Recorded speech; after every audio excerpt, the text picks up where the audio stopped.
sponsored by Daniel A. White and Associates and does not necessarily reflect the views of this station or Forever Media Incorporated.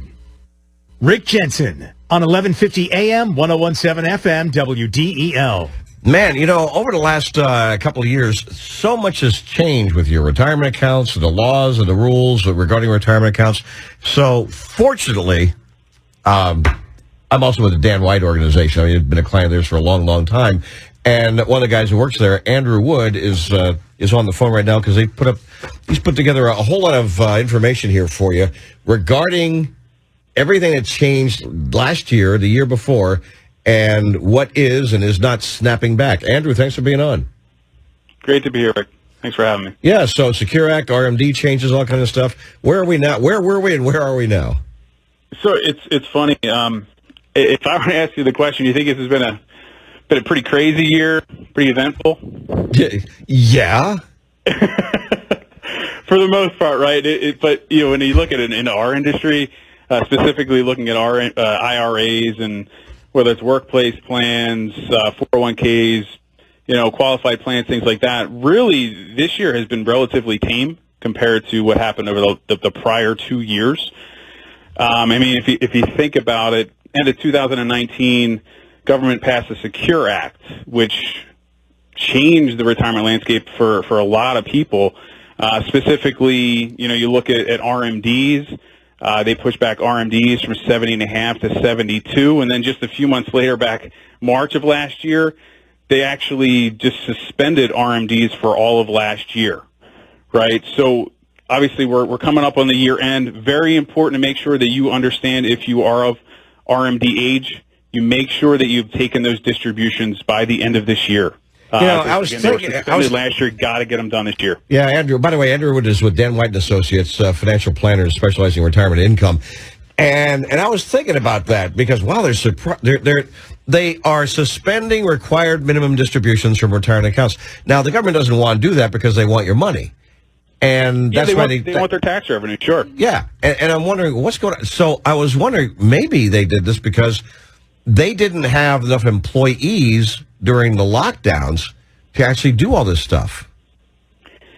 I think there are a lot of different things. Obviously, in 2020, specifically when they suspended them, there was a lot of volatility in the market too. So, you take that into consideration, workforce changes, things like that. Obviously, that had an impact on the decision to suspend them. But again, for this year, for 2021, you have to make sure that those RMDs are taken care of. Yeah, exactly. What else?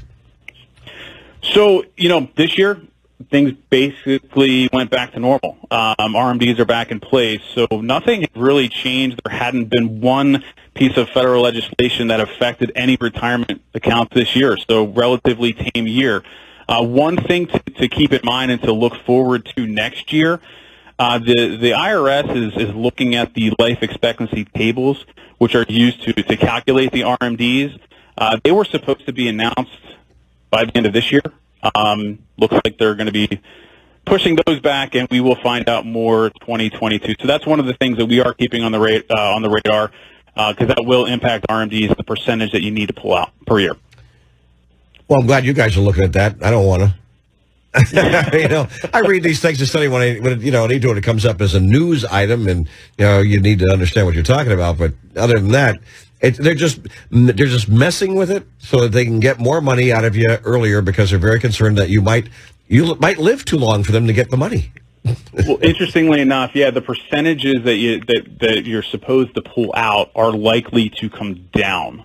It's not a guarantee, but likely to come down based on life expectancy tables. Interesting. And what about the stretch IRA? Yeah, so stretch IRAs, anyone that had passed last year and after, I should say, January of last year, those beneficiaries, non-spouse beneficiaries, no longer have the ability to take those distributions over their life expectancy. They're going to need to deplete the account within 10 years, but there are no RMD requirements. Right, so they're leaving that there so they can get the money faster anyway, because if you're 18 years old and you inherit a couple $100,000, they want it now, not 50 years from now. You got it. They're not going to be able to take it out over 50, 60 years. It's going to be over a 10-year period. Gotcha. All right, Andrew Wood at anything else before we talk about Sunday? No, I just wanted to wish you a Merry Christmas, Happy Holidays, and looking forward to the new year. All right, man. You too. Right back at you. Dan White and Associates. Now, Sundays on The Money Show, 7 a.m. on Sunday, is about year-end planning, taking all this information like Andrew was talking about, and other takeaways from 2021, looking ahead to 2022, and things to do before the end of the year. You only have a few days. All right, man. You and I need to go do our Christmas shopping. Take care. There you go. Right. Bye. All right, Dan White and Associates, 888-690-8820.